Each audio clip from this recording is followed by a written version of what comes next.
Today we will learn how to apply transform effect in Premiere Pro. First is auto reframe. Using this effect keeps the object inside the frame even after the orientation of the video changes.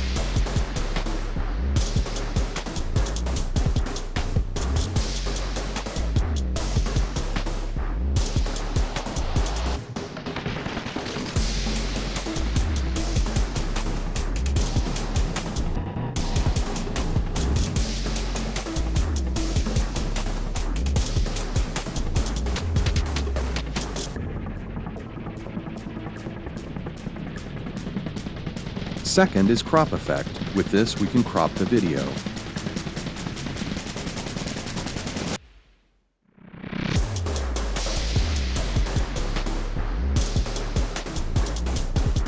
Third is edge feather. This smoothens the borders of the video.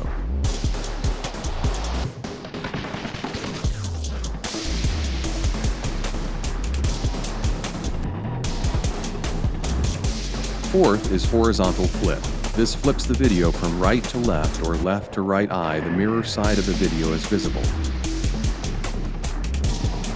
And the last one is vertical flip. This effect also shows the mirror side of the video but from the top or from the bottom. That's it for today. See you again in next video. And subscribe to the Graphics Studio YouTube, which is now available in English and Hindi language.